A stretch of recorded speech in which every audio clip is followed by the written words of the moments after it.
le 21 février 1677, à La Haye, aux Pays-Bas. Un homme de 44 ans se meurt.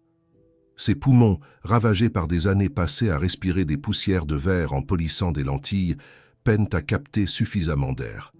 Les quelques amis présents se penchent pour écouter ses dernières paroles.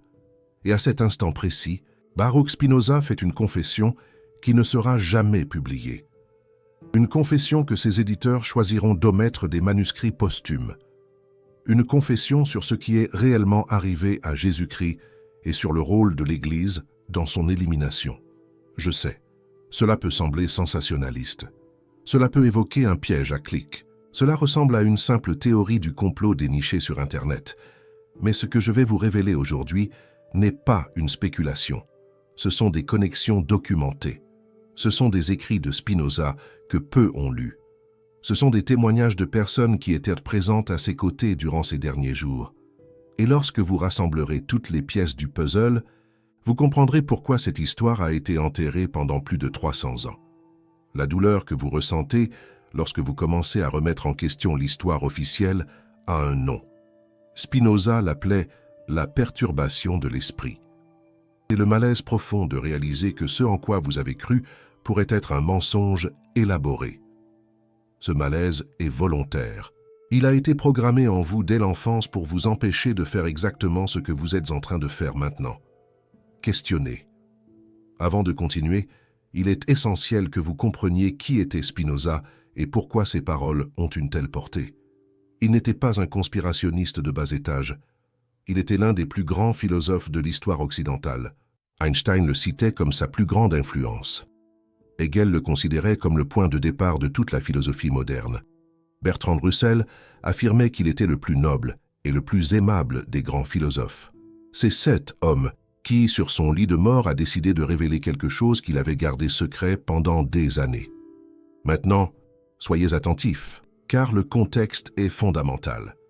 Spinoza est né à Amsterdam en 1632, dans une famille de juifs portugais ayant fui l'Inquisition. Dès son plus jeune âge, il a fait preuve d'une intelligence exceptionnelle. Il a étudié l'hébreu, la Torah, le Talmud et les commentaires rabbiniques. Mais plus il étudiait, plus les questions se multipliaient. Des questions auxquelles les rabbins ne parvenaient pas à répondre. Des questions qui le mèneraient finalement à l'excommunication. En 1656, à l'âge de 23 ans, Spinoza a reçu le Hérem, la forme la plus sévère d'excommunication juive. Le texte de l'excommunication est terrifiant. Maudit soit-il de jour, et maudit soit-il de nuit. Maudit soit-il quand il se couche, et maudit soit-il quand il se lève. Le Seigneur ne lui pardonnera jamais. La fureur et la colère du Seigneur brûleront contre cet homme. Les termes étaient si extrêmes que certains historiens pensent qu'il y avait des pressions extérieures, possiblement de l'Église catholique, qui craignait les idées du jeune philosophe. Mais pourquoi une telle crainte envers un homme de 23 ans? Parce que Spinoza avait découvert quelque chose qui menaçait non seulement le judaïsme, mais tout l'édifice du christianisme. Il avait développé une méthode d'analyse textuelle qui révélait les manipulations dans les textes sacrés. Et cette méthode, lorsqu'elle était appliquée aux évangiles, montrait quelque chose de perturbant concernant le destin de Jésus. Gardez cela en mémoire, car cela prendra tout son sens dans quelques instants.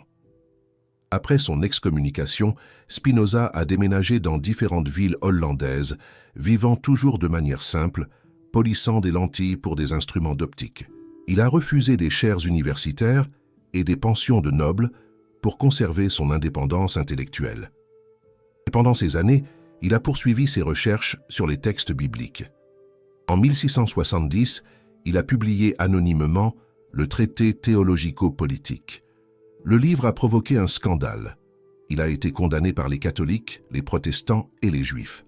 Il a été placé à l'index des livres interdits.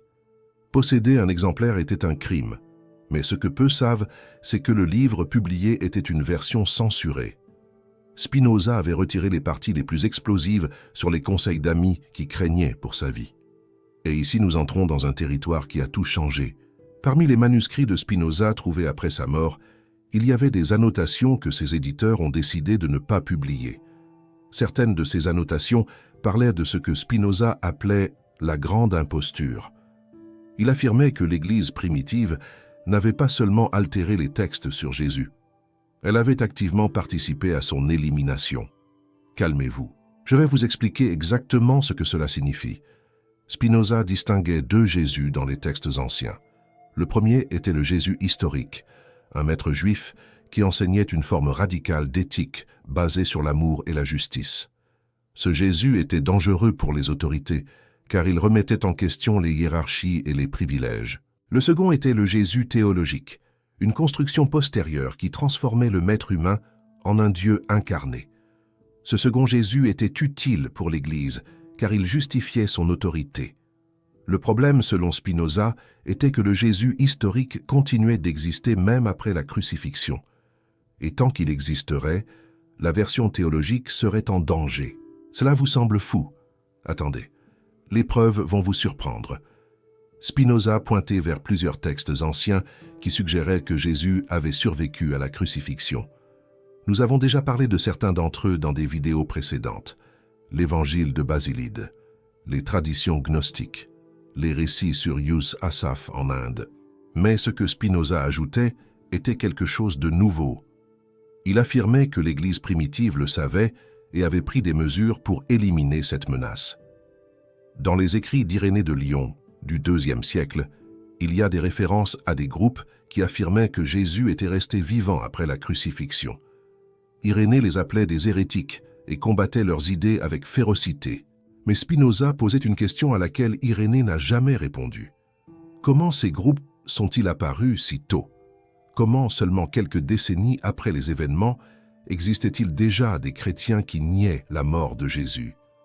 La réponse la plus logique était qu'ils avaient des informations que la version officielle tentait de supprimer. Mais attendez, car ce n'est pas encore la confession. La confession est survenue dans les derniers jours de la vie de Spinoza. Selon les récits de Louis Meyer, l'un de ses amis les plus proches, Spinoza a parlé d'un document qu'il avait vu des années auparavant. Un document qui se trouvait supposément dans les archives de la communauté juive portugaise d'Amsterdam. Un document qui décrivait ce qui était réellement arrivé à Jésus dans les années qui ont suivi la crucifixion. Meyer n'a jamais publié ces récits. Ils ont été retrouvés dans ses propres papiers, des décennies après sa mort. Et ce qu'il disait était extraordinaire. Selon Spinoza, le document parlait d'une tradition préservée par des Juifs qui avaient fui Jérusalem après la destruction du Temple en 70. Ces Juifs avaient emporté avec eux des histoires sur un maître appelé Yeshua, qui avait survécu à l'exécution romaine et avait vécu de nombreuses années en secret. Le maître a finalement été tué, non pas par les Romains, mais par des agents d'une faction religieuse qui considérait son existence comme une menace. Spinoza n'a pas dit explicitement que cette faction était l'Église primitive, mais le contexte était clair. Seuls ceux qui avaient bâti une théologie fondée sur sa mort et sa résurrection avaient intérêt à éliminer un Jésus vivant. Soyez attentifs, car voici venir la connexion la plus perturbante. Dans les Actes des Apôtres, il y a un personnage nommé Saul de Tarse, qui deviendra plus tard Paul. Avant sa conversion, Saul était un persécuteur féroce des disciples de Jésus. Il a participé à la lapidation d'Étienne. Il emprisonnait les chrétiens et les traduisait en justice. Le récit officiel dit qu'il s'est converti après une vision sur le chemin de Damas. Spinoza posait des questions incommodes sur cette conversion. Pourquoi un persécuteur si fervent changerait-il de camp si radicalement? Pourquoi Paul, après sa conversion, prêchait-il une version de Jésus si différente de celle que les disciples originaux connaissaient? Pourquoi est-il entré en conflit direct avec Jacques, le frère de Jésus, sur la nature du message chrétien? L'hypothèse de Spinoza était perturbante. Et si Paul ne s'était jamais réellement converti? Et si sa mission était d'infiltrer le mouvement, pour le transformer de l'intérieur, pour remplacer le Jésus réel par un Jésus théologique? Qui servirait les intérêts de Rome? Cela ressemble à une théorie du complot. Réfléchissez-y un instant. Paul n'a jamais connu Jésus personnellement. Tout ce qu'il enseigne provient de visions et de révélations. Et ce qu'il enseigne contredicte en plusieurs points ce que les disciples originaux enseignaient. Paul met l'accent sur la mort et la résurrection. Les disciples originaux mettaient l'accent sur les enseignements. Paul prêche que la loi juive a été abolie. Jacques insiste sur le fait que la loi reste valide. Paul transforme Jésus en une figure cosmique. Les évangiles synoptiques montrent un maître humain. Spinoza voyait dans ces contradictions la preuve d'un projet délibéré, la transformation d'un mouvement révolutionnaire juif en une religion contrôlable, qui servirait les intérêts impériaux. Et si Jésus historique était encore vivant quand Paul a commencé à prêcher, cela serait un problème énorme, parce que Jésus pourrait contredire la théologie paulinienne, pourrait démentir les visions, pourrait restaurer son mouvement original.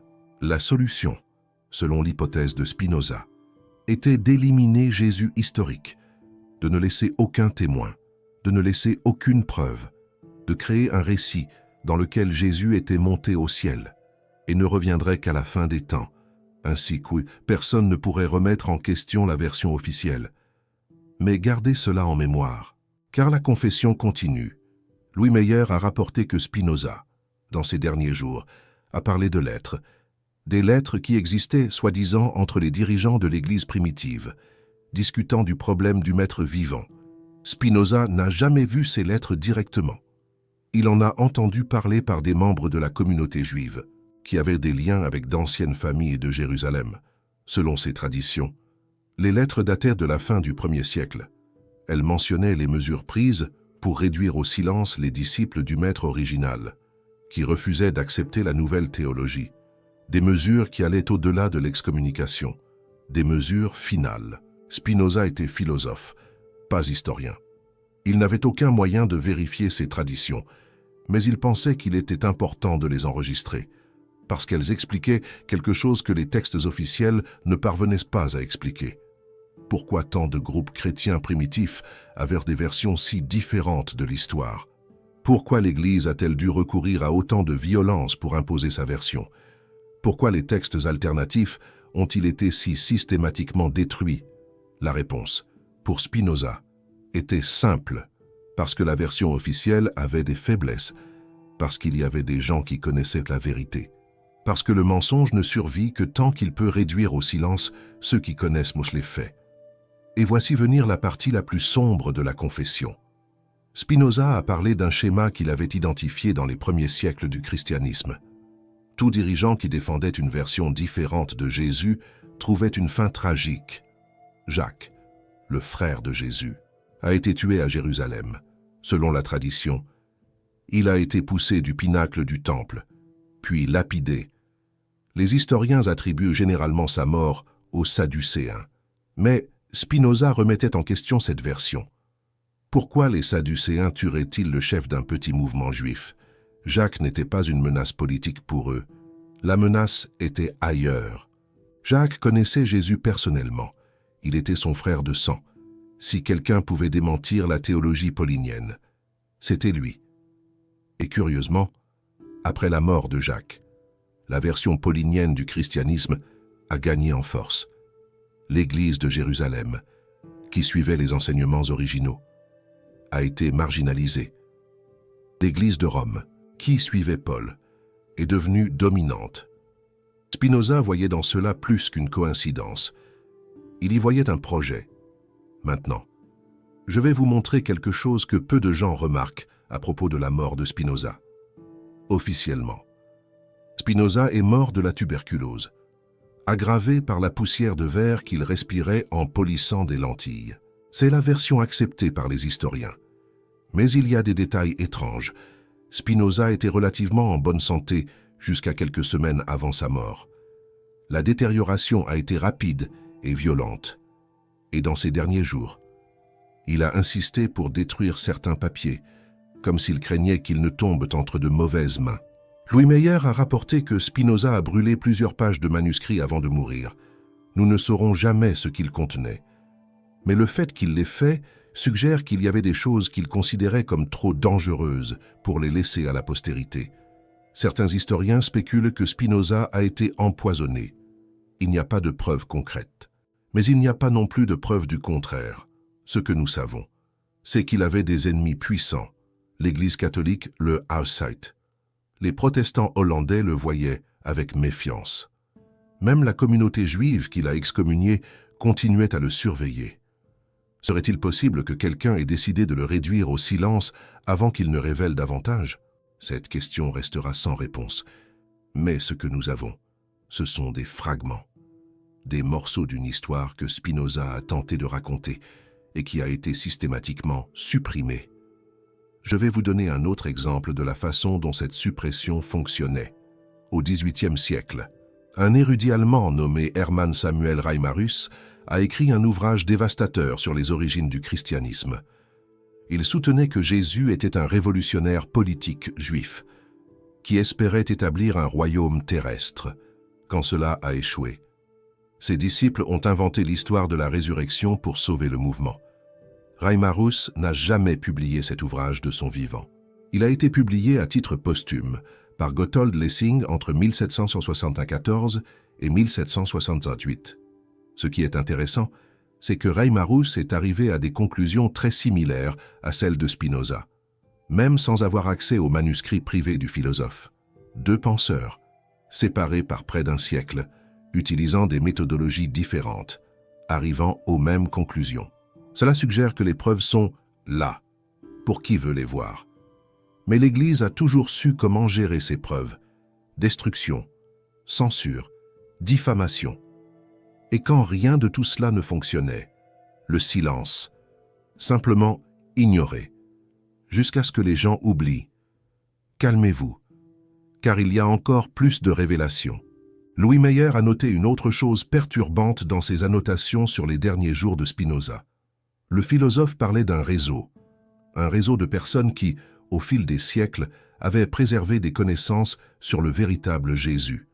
Ce réseau n'était pas une organisation formelle, c'était plutôt une tradition orale transmise de génération en génération. Spinoza croyait que les membres de ce réseau existaient dans différentes communautés, parmi les juifs séfarades, parmi certains ordres monastiques, parmi les universitaires qui étudiaient les textes anciens. Ces personnes savaient que la version officielle était fausse, mais elles ne pouvaient pas parler ouvertement sans risquer leur vie.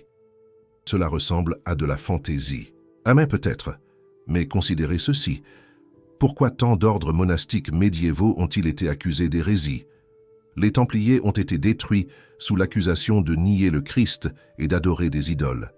Les Cathares ont été exterminés pour avoir une vision différente du christianisme. Les Bogomiles dans les Balkans ont subi des persécutions similaires. Dans tous ces cas, l'accusation centrale était la même. Ils connaissaient une version différente de l'histoire, une version véridique de l'histoire. Spinoza n'affirmait pas avoir de preuves d'une conspiration coordonnée au fil des siècles. Il était trop philosophe pour faire des affirmations sans preuve, mais il voyait un schéma de suppression qui n'avait de sens que s'il y avait quelque chose d'important à cacher. Et ce quelque chose, selon la confession de Spinoza, était la vérité sur ce qui est arrivé à Jésus. La vérité qu'il n'est pas mort sur la croix. La vérité qu'il a vécu plus longtemps. Et la vérité qu'il a été éliminé non pas par les Romains, mais par ceux qui ont construit une religion en son nom. Pensez à ce que cela signifie pendant un instant. Si Spinoza avait raison, alors tout l'édifice du christianisme a été construit sur un mensonge délibéré. Pas un malentendu. Pas une évolution naturelle de traditions orales. Un mensonge. Une falsification consciente de l'histoire pour servir des intérêts de pouvoir. Cela devrait-il détruire votre foi? Spinoza dirait que cela dépend de ce en quoi vous avez foi. Si vous avez foi dans les institutions humaines, oui, cela devrait vous ébranler. Mais si vous avez foi dans la recherche de la vérité, alors cela devrait vous libérer. Parce que la vérité n'a pas besoin de mensonges pour se soutenir. Seuls les mensonges ont besoin d'autres mensonges, et d'autres encore. Et maintenant, je vais vous parler du document le plus perturbateur que Spinoza a mentionné. Dans ces derniers jours, Spinoza a parlé d'une liste. Une liste de noms. Des personnes qui, au cours du 1er siècle, ont été éliminées pour en savoir trop sur le Jésus réel. Il n'a pas vu la liste directement. Il en a entendu parler par un membre âgé de la communauté juive d'Amsterdam, descendant de familles qui avaient fui la Palestine après la destruction du Temple. Une sorte de légende urbaine de l'époque, selon cette tradition. La liste comprenait non seulement des apôtres et des disciples connus, elle incluait des membres de la famille de Jésus, des personnes qui avaient vécu avec lui, des témoins qui pourraient contredire le récit officiel. Au fil de quelques décennies, tous ces noms ont été rayés, un par un. Spinoza était prudent. Il savait que les traditions orales peuvent être déformées au fil du temps. Mais il savait aussi que les traditions orales préservent souvent des noyaux de vérité que les textes écrits omettent. Et le fait que cette tradition ait survécu pendant plus de 1500 ans suggérait qu'il y avait quelque chose d'important dedans. Ce que Spinoza regrettait le plus, c'était de ne pas avoir eu le temps d'enquêter, le temps de vérifier, le temps de trouver des preuves concrètes. Il savait qu'il était mourant. Il savait que son travail resterait incomplet. Et c'est pourquoi il a décidé de raconter ce qu'il savait aux quelques personnes en qui il avait confiance. Louis Meyer était l'une de ces personnes, et même Meyer avait peur de publier ce qu'il avait entendu. La peur était réelle. Des personnes mouraient pour moins que ça. 200 ans plus tard, lorsque les papiers de Meyer ont finalement été examinés, les érudits ont été choqués, là. Il y avait des annotations sur des conversations avec Spinoza qui contredisaient tout ce que l'on croyait savoir sur le philosophe. Là. Il y avait des fragments d'une histoire que l'Église avait travaillé des siècles à effacer. Et la question qui subsiste est celle-ci. Si Spinoza était prêt à tout risquer pour révéler cette vérité, combien plus devrions-nous nous demander ce qui nous a été caché? L'histoire continue après la mort de Spinoza, et ce qui s'est passé dans les décennies suivantes prouve que ses préoccupations étaient justifiées. Immédiatement après sa mort, des agents ont commencé à agir. Il y a eu des tentatives d'acheter ses manuscrits. Il y a eu des pressions sur ses amis pour qu'ils révèlent ce qu'il avait dit dans ces derniers jours. Il y a même eu des rumeurs selon lesquelles certains documents avaient disparu avant de pouvoir être catalogués. Les amis de Spinoza ont agi rapidement. Ils ont caché des manuscrits. Ils ont copié des textes importants. Ils ont envoyé des copies dans différents pays. Ils savaient qu'ils traitaient des informations dangereuses et qu'ils devaient les protéger. Mais même ainsi, beaucoup a été perdu. Des documents que Spinoza a mentionnés dans des lettres n'ont jamais été retrouvés. Des annotations que ses amis ont vues ont simplement disparu. Et la confession du lit de mort est restée enfouie dans les papiers privés de Meyer pendant près de 200 ans. Pourquoi Meyer n'a-t-il pas publié ce qu'il avait entendu? Peur, pure peur. Il avait une famille. Il avait une position sociale. Il avait tout à perdre. Et il avait vu ce qui arrivait aux personnes qui défièrent l'Église. Spinoza n'avait survécu que parce que La Haye, Pays-Bas, était relativement tolérante. Dans d'autres pays, il aurait été brûlé vif. Meyer a choisi de garder le silence.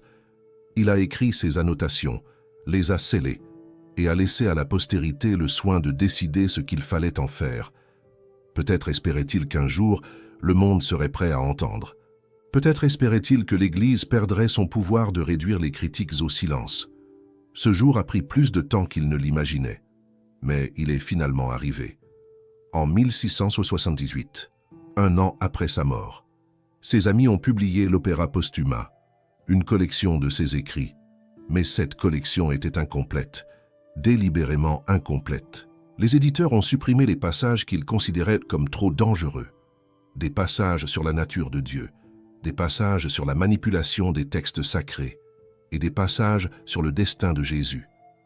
Nous savons que ces passages existaient parce que les éditeurs ont laissé des traces. Il y a des lacunes dans les manuscrits. Il y a des références à des textes qui ont simplement disparu. Il y a des lettres de Spinoza à des amis qui mentionnent des écrits qui n'ont jamais été retrouvés. Pendant plus de 200 ans, les érudits ont spéculé sur ce que Spinoza pensait vraiment de Jésus. Les œuvres publiées étaient prudentes, presque évasives lorsqu'elles abordaient ce sujet.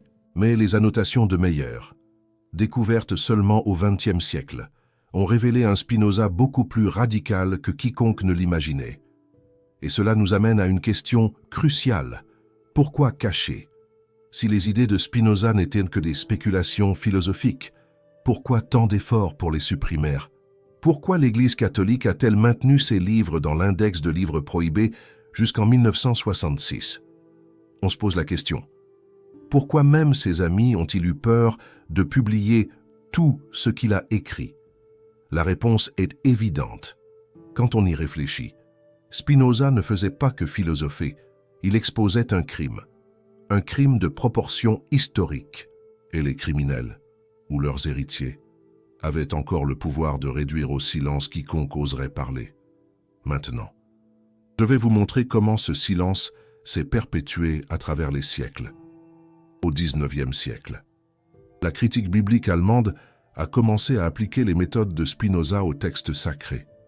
Des érudits comme David Strauss, Bruno Bauer et Ernest Renan ont publié des œuvres qui remettaient en question l'historicité des évangiles. Ils ont tous été attaqués. Ils ont tous perdu des postes universitaires. Certains ont été socialement détruits. Strauss a publié « La vie de Jésus » en 1835. L'ouvrage soutenait que les miracles dans les évangiles étaient des mythes et non des événements historiques. Strauss a été démis de ses fonctions à l'université de Tübingen. Sa carrière académique a été ruinée. Il a passé le reste de sa vie dans l'obscurité. Bruno Bauer est allé encore plus loin. Il a affirmé que Jésus n'avait peut-être même pas existé en tant que figure historique, que les évangiles étaient des fictions littéraires du IIe siècle. Bauer a été expulsé de l'université de Bonn et interdit d'enseigner dans toute université allemande. Ernest Renan a publié sa vie de Jésus en 1863. L'ouvrage présentait Jésus comme un homme extraordinaire, mais non divin. Renan a été démis de sa chaire au Collège de France. Bien qu'il ait finalement été réintégré, sa carrière ne s'est jamais complètement remise. Vous voyez le modèle? Tout érudit qui a remis en question le récit officiel sur Jésus a subi des conséquences. Pas parce que ses idées étaient faibles, mais justement parce qu'elles étaient trop fortes. Spinoza l'avait prévu. Il a écrit que les puissants réagissent toujours à la vérité de la même manière. D'abord, ils ignorent. Ensuite, ils ridiculisent. Ensuite, ils attaquent. Et quand les attaques échouent, ils éliminent. C'était l'histoire de tous ceux qui ont osé remettre en question. Mais attendez, la révélation la plus choquante n'est pas encore venue. Dans les archives du Vatican, il existe des documents qui n'ont jamais été rendus publics. Nous savons qu'ils existent parce que d'anciens catalogues les mentionnent. Nous connaissons les titres de certains, mais l'accès est restreint à très peu de personnes, toutes liées à la hiérarchie de l'Église. Parmi ces documents, selon des traditions qui circulent dans certains cercles universitaires, se trouveraient des textes du 1er et du 12e siècle qui racontent une version différente de l'histoire de Jésus. Des textes que l'Église a préservés, non pas pour les divulguer, mais pour savoir exactement ce qu'elle devait combattre. Spinoza a entendu parler de ces documents par des sources au sein de la communauté juive, des familles qui avaient des contacts anciens avec des fonctionnaires du Vatican, des familles qui, au fil des siècles, ont maintenu des canaux d'information que l'Église ignorait, selon ces sources. Les documents incluaient des lettres d'évêques du IIe siècle discutant de la manière de traiter les chrétiens qui insistaient sur le fait que Jésus était toujours vivant. Ils incluaient des rapports sur des communautés en Orient qui conservaient des traditions différentes. Et ils incluaient, supposément, un document qui décrivait l'emplacement du tombeau réel de Jésus.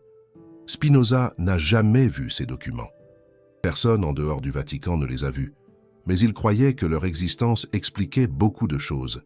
Expliquait pourquoi l'Église était si féroce dans la suppression d'idées alternatives. Expliquait pourquoi des textes ont été brûlés, des hérétiques exécutés, des communautés entières exterminées. L'Église connaissait la vérité, et la vérité était trop dangereuse pour être révélée. Vous pensez peut-être que cela ressemble à une théorie du complot. Et je comprends. Ça y ressemble. Mais considérez les faits. L'Église admet qu'elle possède des archives secrètes. Les archives secrètes vaticanes existent. Leur contenu complet n'a jamais été divulgué. Les érudits qui y ont accès sont rigidement contrôlés. Et certains documents sont simplement interdits. Pourquoi une institution qui affirme posséder la vérité a-t-elle besoin d'archives secrètes? Si le christianisme est vrai, pourquoi cacher des preuves? La seule raison de cacher est si les preuves contredisent le récit officiel. Et le moment est venu de parler de ce que cela signifie pour vous personnellement. Vous venez de découvrir quelque chose que Spinoza a gardé toute sa vie et n'a révélé que sur son lit de mort. Ces informations ont été supprimées pendant 300 ans. Chaque vidéo comme celle-ci est un acte de résistance contre des siècles de censure. Le Super Thanks juste en dessous n'est pas seulement un soutien financier. C'est vous qui déclarez que vous n'acceptez plus d'être maintenu dans l'ignorance. C'est vous qui rejoignez ceux qui choisissent la vérité plutôt que le confort. Maintenant, laissez-moi vous montrer comment appliquer la sagesse de Spinoza dans votre vie. Spinoza a développé un concept qu'il appelait l'amour intellectuel de Dieu. Pour lui, le plus grand bonheur humain vient de la compréhension des choses telles qu'elles sont réellement. Pas comme nous aimerions qu'elles soient, pas comme on nous a dit qu'elles étaient, comme elles sont vraiment. Ce type de compréhension exige du courage, exige d'abandonner des conforts, exige d'accepter que beaucoup de choses auxquelles vous avez cru peuvent être fausses. Mais Spinoza affirmait que cette douleur initiale est temporaire. Ce qui vient après est la libération. Quand vous cessez de dépendre de mensonges pour vous sentir en sécurité, vous gagnez une force que personne ne peut vous enlever. Quand vous acceptez l'incertitude comme faisant partie de la vie, vous cessez d'être manipulable. Quand vous exigez des preuves avant de croire, vous devenez libre. L'Église primitive l'a très bien compris, c'est pourquoi elle a transformé le doute en péché. C'est pourquoi elle a enseigné que la foi doit être aveugle. C'est pourquoi elle a créé le concept d'hérésie. Parce que les personnes qui doutent, qui questionnent et qui enquêtent sont dangereuses pour tout système de contrôle. Spinoza était dangereux. Et il l'a payé. Mais ses idées ont survécu. Et maintenant, plus de 300 ans plus tard, vous entendez ce qu'il a tenté de raconter au monde. Pensez-y un instant. Combien de personnes au cours de l'histoire sont mortes pour que cette information parvienne jusqu'à vous? Combien de livres ont été brûlés? Combien d'érudits ont été réduits au silence? Combien de vérités ont été enterrées? Et pourtant, la vérité persiste. Elle trouve un moyen de survivre. Elle passe de génération en génération. Elle attend le moment opportun pour ressurgir. Peut-être que ce moment est maintenant. Vous pouvez faire ce que la plupart font. Fermez cette vidéo. Retournez à votre vie normale. Faire semblant de n'avoir rien vu. Continuez à croire ce que vous avez toujours cru parce que c'est plus facile. Ou vous pouvez faire ce que Spinoza a fait. Questionner, enquêter, exiger des preuves, accepter la vérité même quand elle est inconfortable, même quand elle change tout. Le choix vous appartient. Il l'a toujours été. Et si vous êtes arrivé jusqu'ici, si vous avez entendu tout ce que j'ai dit, je veux savoir une chose. Croyez-vous que l'Église serait capable d'assassiner Jésus pour protéger son récit? Ou pensez-vous que Spinoza exagérait? Commentez ci-dessous. Team confession véritable ou team exagération philosophique? Je veux savoir. Où vous en êtes après tout ce que vous venez de découvrir? Et si cette vidéo vous a fait réfléchir à des choses que vous n'aviez jamais envisagées, partagez-la avec quelqu'un qui sent aussi qu'il y a quelque chose qui cloche avec la version officielle. Quelqu'un qui a aussi des questions auxquelles personne ne veut répondre. Spinoza est mort en essayant de révéler ses vérités. Le minimum que nous puissions faire est de continuer son travail, parce que la vérité n'appartient à aucune institution. La vérité appartient à tous ceux qui ont le courage de l'affronter. Et vous avez ce courage. Vous l'avez prouvé en regardant jusqu'à la fin. Vous vous souvenez quand j'ai dit au début que Spinoza avait fait une confession sur son lit de mort. Maintenant, vous savez ce que c'était. L'Église n'a pas seulement altéré l'histoire de Jésus, elle a participé à son élimination. Et les preuves sont là, cachées dans des archives, préservées dans des traditions orales, attendant le jour où quelqu'un aura enfin le courage de tout révéler. Ce jour peut être aujourd'hui, peut-être demain, peut-être dans 100 ans. Mais une chose est certaine, la vérité ne peut pas être détruite. Elle peut être cachée, censurée, persécutée. Mais elle persiste. Et éventuellement, elle triomphe. Spinoza le savait. C'est pourquoi il a continué à écrire, même en connaissant les risques. C'est pourquoi il a continué à remettre en question, même après son excommunication. C'est pourquoi il a révélé ses secrets, même sur son lit de mort. Il avait confiance qu'un jour, quelqu'un écouterait. Qu'un jour, quelqu'un comprendrait, qu'un jour, quelqu'un continuerait le travail.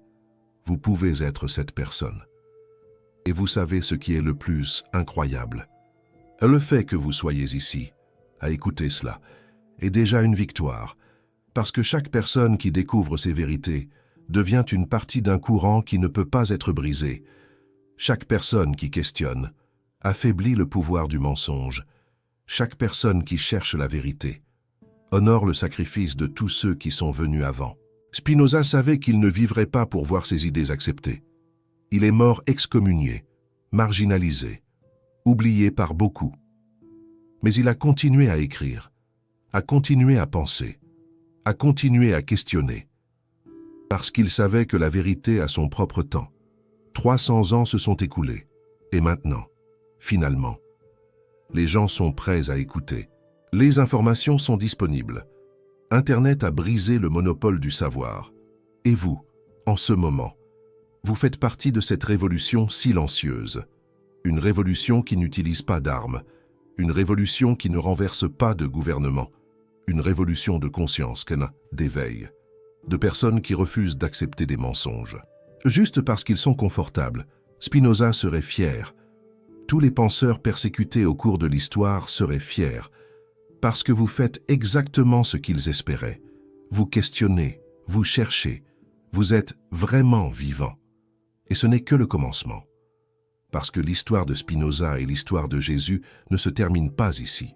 Il y a beaucoup plus à découvrir. Il y a beaucoup plus à révéler. Il y a des siècles de mensonges à démonter et des vérités à récupérer. Et je serai là pour raconter chacune d'elles. Parce que c'est ma mission. Parce que c'est notre mission. Parce que la vérité mérite d'être racontée. Peu importe combien de temps elle a été cachée. À la prochaine vidéo. À la prochaine révélation. À la prochaine vérité qu'ils vont essayer de vous cacher. Parce que maintenant, vous savez, et la connaissance, c'est le pouvoir. Et le pouvoir, c'est la responsabilité. Et la responsabilité, c'est l'action. Que vas-tu faire avec ce que tu as appris aujourd'hui ?